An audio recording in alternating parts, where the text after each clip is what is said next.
Privacy. Privacy to me means something very deeply personal. Autonomy, dignity, self-determination. What I want to read, what I want to eat, what I want to write, what I want to say, what I want to think. About being able to carry on with my life freely, with freedom. Freedom from surveillance. It is freedom from control. Exercising, what kind of music do I listen to, what kind of food do I like to eat, what kind of silly, stupid conversations I have with my younger brother. So privacy is what qualifies every citizen to be rights-bearing entities under the Constitution.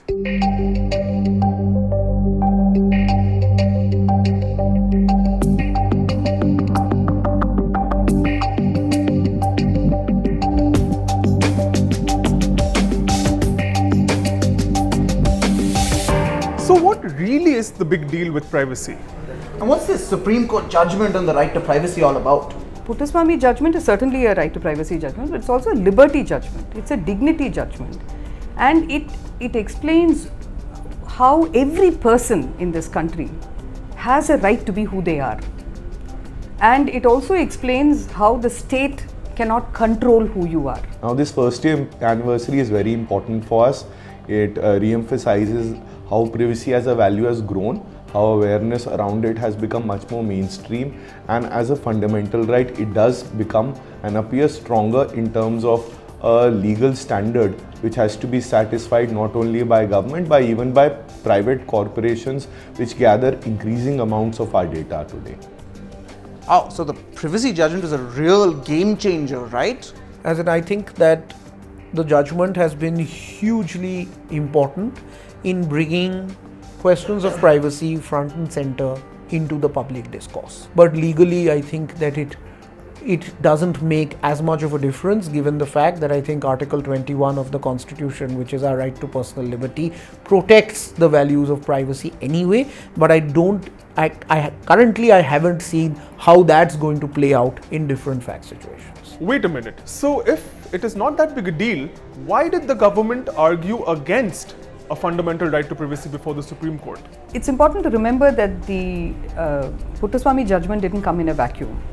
It came because the government had gone to court and said that people of this country did not have a right to privacy at all. This came up in the context of the Aadhaar case.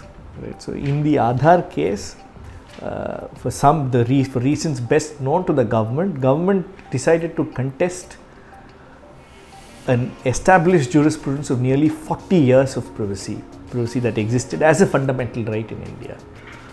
And they lost that case. It's an extraordinary thing. For the government, the state's responsibility is to protect our fundamental rights and ensure that we are able to exercise our fundamental rights in full. In a situation like that, when you have a government coming and saying they don't even have that fundamental right, and then you have the court saying not only do we have that fundamental right, but it is an inherent right which they cannot take away.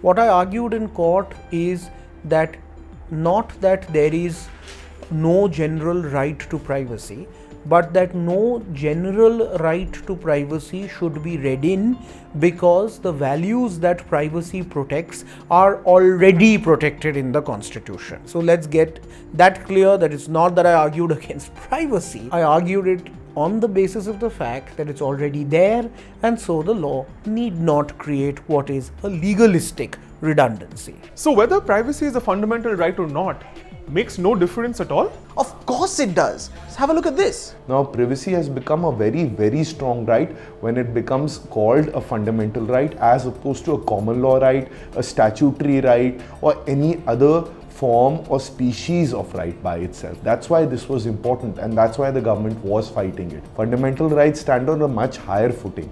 They arise from our constitutional texts. They give a higher degree of guarantee to a lot of people, and they act as a very strong barrier against the infringement and interference in individual liberty. One of the importances about the right to privacy is that almost no right will be complete and capable of being exercised without the right to privacy. The Constitution exists and fundamental rights exist and human rights norms exist so that the people who are the weakest get protected. And we know that the people who can least resist the power of the state are the poor, the minorities, persons who don't have it in their own hands to be able to assert themselves with the state. So did the judgment really change anything on the ground? And did it change the way the government perceives its citizens' privacy? So if you look at whether the privacy judgment has altered state practice, the answer will have to be no, not very much. Indiscriminate collection, indiscriminate processing of personal data continues on unabated. But there's got to be some good news, right? At this point of time, all I can say is that results such as what happened in the social media communication hub, where the union government stood in front of the Supreme Court and withdrew a tender to surveil citizens, was only possible because of the strength and the legal strength of the right to privacy judgment which was delivered a year back.